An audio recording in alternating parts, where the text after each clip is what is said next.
Hey there, so today we have another review. This is wine, not a beer, from Kirkland. This is their Pinot Noir from Carneros, Napa Valley, which is Carneros AVA in between Napa and Sonoma. The reason why I'm actually reviewing this is because Master of Wine, Bob Polinsky, just posted a video reviewing, I want to say 4 Kirkland wines. He liked this one the most. So why not? And I have a Kirkland Costco membership now. Just helping out wine education. Watch this video.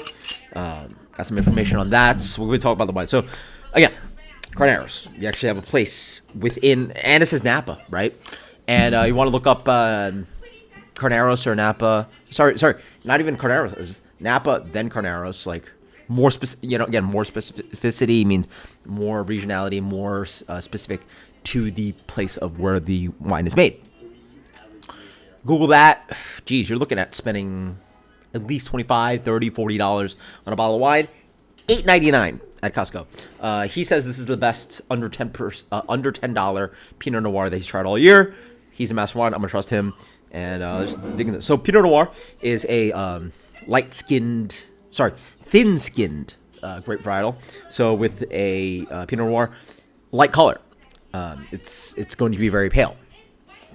This crazy thing about wine, actually, is that they doctor the hell out of this. Actually, I learned this from was it Wine King, which is the most popular. Check that out. He's a very experienced polyglot, Korean.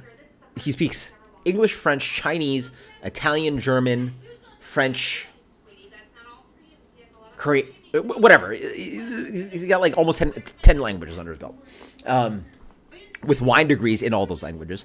And anyway, he's done some tests and stuff, but yeah, it's crazy. The world of wine, beer is generally not doctored, but then you have the new world of stuff like Juice Force, Fruit Force, and all that weird stuff.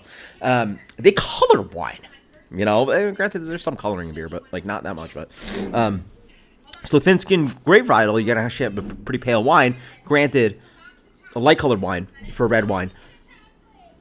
For some reason, winemakers think like adding coloring and stuff will make it more attractive. But yeah, thin-skin grape varietal and also a harder grape varietals to grow. It necessitates a deeper kind of like a root growth, and it's just not one of the more robust varietals to grow. So nice pale. Geez, I wish I knew the vocabulary, but it's pretty pale for a red wine. Like I could see my finger like clearly through this glass. All right, not much like. Yeah, I could do this and see my entire hand through it. Right. So like red berry fruit, raspberry, cherry, strawberry, something like that.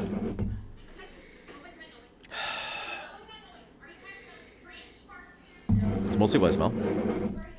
For him, he was getting strawberry, cherry, savory. Savory? What's savory about this? Maybe like mushroom umami? But I'm not really picking that up. Okay. It's just jammy, but not too jammy. Again, like too much confectionery kind of character, like sort of like distracts and makes wine sort of off-putting for me. But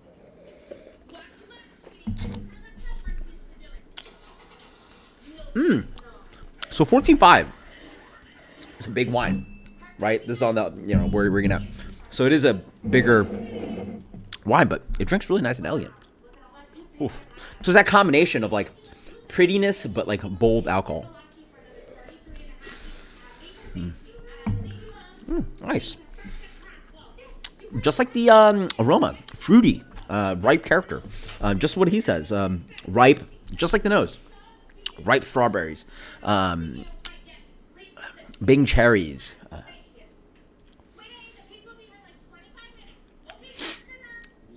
He says body medium is body has a plus on body. So I guess Pinot Noir can be a little thin.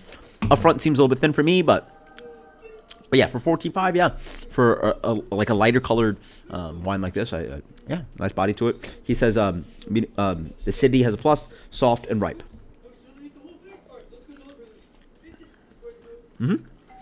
That's the other thing I like about this. It has a nice acidity to it. It's not dragged down by like sweetness and stuff, which shouldn't happen. Like one of the things you mentioned is that Pinot Noir should have a really nice kind of supporting, good acidity to it. Yeah.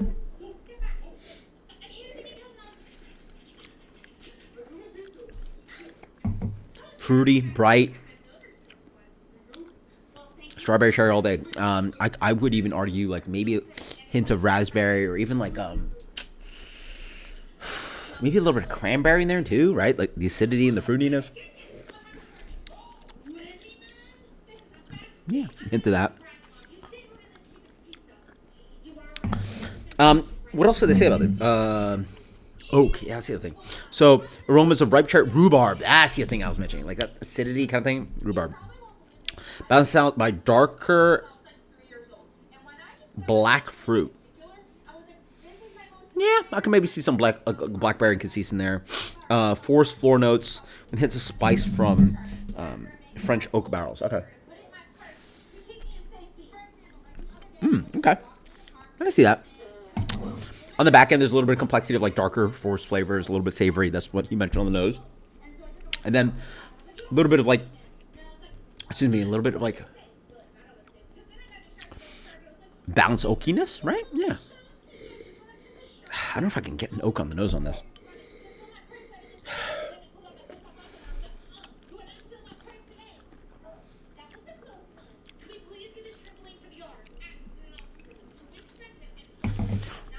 Not a very noticeably oak beer, but yeah, maybe a little bit. I kind of like tannin, smoothness. Again, French oak is also not American oak, so it doesn't really have like the oak lactones and vanillins that you're gonna get from like American oak, with the char and the complexity and the richness you're gonna get from that. So a little bit more subtle on the what the wood will contribute. That's good. I like that. He actually made a great comment. He's like, yo, throw this in the fridge for like 30 minutes and start crushing. Like, I can store this being just slightly chill. Everybody's like, oh, no, I can't chill red wine. Yes, you can, depending on the wine, a little bit, right? Especially if you go like really light. You're going to get Beaujolais made of Gamay. Like that's actually a chilled red wine. You recommend that. Here, I can see that a little chill down. Because, like, again, it's not that like thick, big, rich, like cab kind of character where you sort of want it like just like room temp. This I can definitely see. Slightly chilled. So I learned something today. I can get really good quality. Not really good quality, sorry. This is not like world-class wine. This is a nice, crushable, drinkable, kind of like a good example of California, Napa, Carneros, blah, blah, Pinot Noir for $9 a bottle. And like, for furthering my education, blah, blah, blah.